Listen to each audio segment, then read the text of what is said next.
All right, so we just did Asanga's approach to mindfulness of breathing, and we also learned the Theravada approach of breathing at the nostrils and the Burmese approach of breathing at the belly, or mindfulness at the belly or the nostrils. And I've had a request to also discuss the way that we can use breathing practices to reduce stress and to help us sleep and overall to just bring more balance to our being. So first of all, if we engage in the previous practices that were just described, that's going to go a long way in bringing our whole system into balance. We'll hopefully begin to calm the mind. Another thing I want to discuss though is that, so typically we would do these practices in a seated posture. So let me see if I can,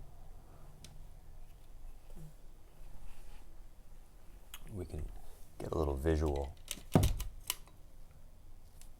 Okay. So seated posture like this is half lotus, or you can do full lotus and bring the other one up, or you can also have the legs like this with both feet down, and then I've got something under my butt for a little bit of support to bring my hips up. But then you can also do, if neither of those work, and again, with mindfulness of breathing, sometimes it's nice to do the meditation mudra here, left under right, thumbs touching, and you can kind of balance it somewhere here. You don't want to really be down here with it. You want to see if you can find, even if you use your pants or something like that, somewhere you can just rest, and then the elbows are slightly out, shoulders relaxed, okay? And alternatively, you can place the hands on the knees, just like this. Or sometimes you can have them facing up. I sometimes like to have it, facing down as a little bit more grounding. But alternatively, if neither of those are working for you, then, or if you just want to alternate, so we have to take into consideration here that, first of all, if we're doing longer retreat, we might not be able to sustain that sitting posture always. And so we may need to move into a supine position, lying down. And this is also good for people who have trouble with their knees or their backs or anything like that. And the only issue with the supine position is that we have to retrain ourselves that lying down doesn't automatically mean sleep, because we have the habituation to fall asleep when we lie down. So there will be a bit of a learning curve, whereas, when we're sitting in meditation posture, there's a sense of, okay, I'm meditating. But when we are lying down, we can think, okay, this is sleep time. So you can retrain this, but it may be a process. So first of all, one practice that we can do in terms of just relaxing is we can lie down on the ground, put a little something under your head, and you can also put something under your knees for support, and then you can even put a little blanket over you. And then you can bring your hands to your belly, okay? Imagine this is my belly. So not on the chest, the belly.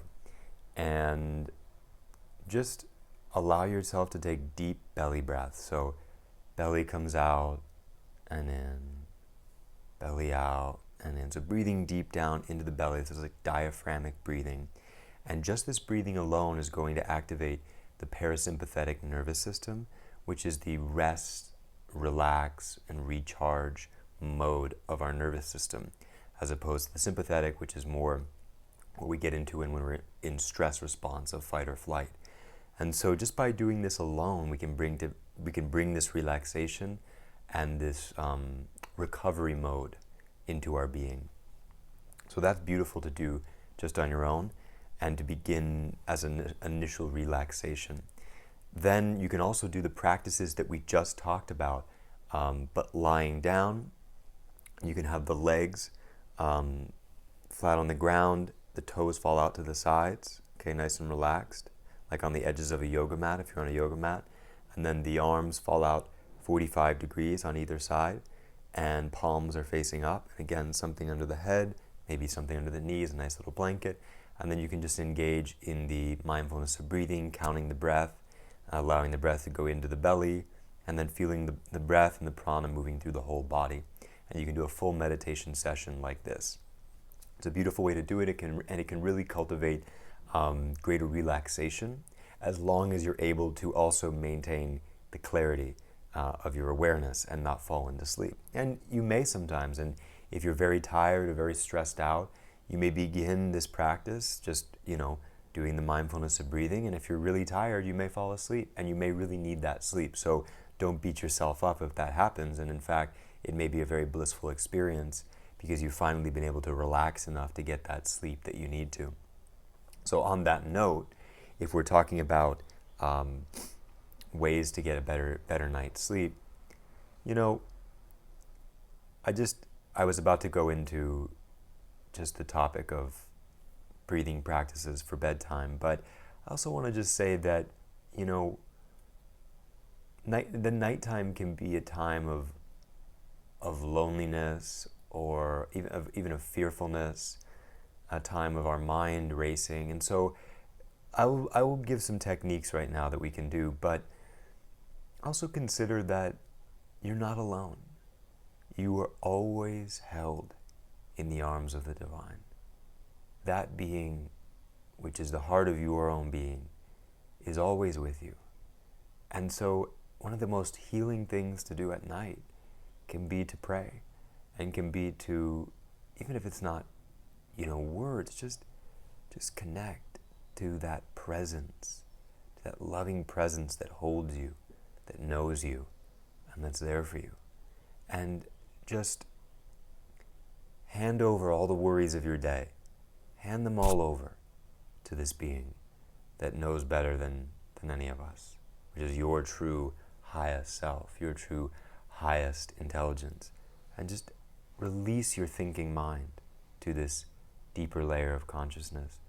I've heard it described sometimes as like, just put your worries on the shelf, on God's shelf, on the Buddha's shelf, and just hand it over, give it up, okay? And just that alone, that moment of connection at night can really do a lot to help us come into an easy state, a relaxed state, a contented state, a secure and sacred state that will facilitate sleep. So I would encourage finding your own version of that. And then, on the other hand, we can certainly engage in mindfulness of breathing before bed, which can be really helpful. So as one of my teachers describes it, you finished everything for your day, and this is even after you have done your little thing that we just described, the connection.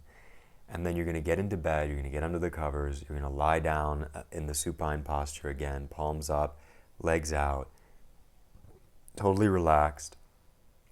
And you are going to begin the process of mindfully breathing. And you can do a few different things. You can do the just natural rhythm of the breath, or if you want to in the beginning, you can cultivate and inhale 1, 2, 3, 4. Exhale 1, 2, 3, 4. Inhale 1, 2, 3, 4. Exhale 1, 2, 3, 4. So you're sort of manipulating the breath. You're cultivating this even count of 4 counts in, 4 counts out. And then you can continue with that, and that might be enough for you.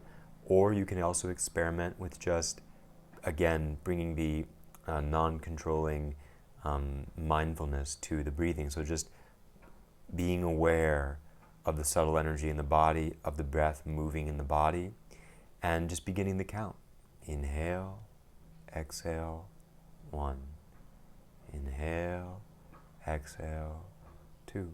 And you may even release the count at a certain point and just allow your attention to rest on the sensations in the body connected with the breathing and the movement of the subtle energy. Okay? And just keep that flowing. And there's a very good chance that as you do this, you will begin to drift into sleep. Okay? So these two factors of bringing in a technique, but also bringing in that inner psychological work of really releasing the worries, releasing the cares, and turning them over to the higher power, something greater, something that is there to protect you and to hold you. So try those practices for using breathing and mindfulness of breathing as a way of cultivating deeper relaxation and contentment. Okay.